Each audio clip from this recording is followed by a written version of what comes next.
വിദ്യാർത്ഥികളുടെ പ്രത്യേക ശ്രദ്ധയ്ക്ക് അങ്ങനെ മൂന്നാമത്തെ ദിവസത്തെ വാല്യുവേഷൻ 6ാം സെമസ്റ്റർ വാല്യുവേഷൻ കഴിഞ്ഞപ്പോഴും പണ്ട് നമ്മൾ പറഞ്ഞതുപോലുള്ള പല കാര്യങ്ങൾ തന്നെയാണ് വീണ്ടും നിങ്ങളോട് പറയാനുള്ളത്.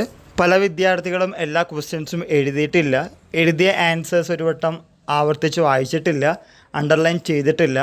പലപ്പോഴും എഡ്ജ് പോയിൻറ്റ്സ് കിട്ടുന്ന കാര്യങ്ങൾ ഏതൊക്കെയാണെന്ന് ചോദിക്കുകയാണെങ്കിൽ എക്സാമ്പിൾ അഥവാ ഇല്ലുസ്ട്രേഷൻ നിങ്ങൾ കൊണ്ടുവന്നിട്ടില്ല, ടേബിൾസ് ഫിഗേഴ്സ് അങ്ങനത്തെ കാര്യങ്ങൾ ഉൾപ്പെടുത്തിയിട്ടില്ല. ചിലർക്കാണെങ്കിൽ പേജ് നമ്പർ തികയാതെ വരുന്ന അവസ്ഥ വരുന്നുണ്ട്, ചിലർക്കാണെങ്കിൽ പേജ് വളരെ കൂടുതലാണ്. First impression is the best impression എന്ന് പറഞ്ഞിട്ട് എഴുതിയ ആദ്യത്തെ ആൻസേഴ്സൊക്കെ തെറ്റുകളുണ്ട്.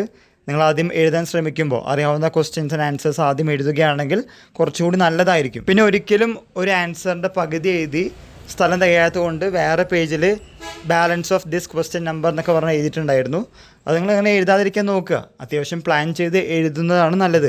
ഇതിപ്പോൾ ആദ്യമായിട്ടല്ലല്ലോ ബാർകോഡ് സിസ്റ്റം വഴിയുള്ള പരീക്ഷ എഴുതുന്നത്, 3-4 സെമസ്റ്റർ പരീക്ഷയ്ക്കായി. അപ്പോൾ അതുകൊണ്ട് നിങ്ങൾ അത്യാവശ്യം പ്ലാൻ ചെയ്യുക. എസ്സേക്ക് എത്ര പേജ് എഴുതണം, പാരഗ്രാഫിന് എത്ര പേജ് എഴുതണം, അങ്ങനെയുള്ള കാര്യങ്ങൾ മനസ്സിലാക്കി എഴുതുകയാണെങ്കിൽ കുറച്ചും കൂടി മാർക്കുകൾ ലഭിക്കാനുള്ള സാധ്യത വളരെ കൂടുതലുണ്ടാവും. പരമാവധി ചീഫിൻ്റെ നിർദ്ദേശപ്രകാരം ലിബറൽ ആയിട്ടുള്ള വാല്യുവേഷൻ തന്നെയാണ് വന്നിരിക്കുന്നത്. എന്നാലും പല വിദ്യാർത്ഥികളും അവർക്ക് കഴിയാവുന്ന രീതിയിലുള്ള ആൻസേഴ്സ് അല്ല എഴുതിയിരിക്കുന്നത്, അതുകൊണ്ട് മാർക്കും കുറവാണ്, കുറച്ച് പേർ തോച്ചിട്ടുണ്ട്.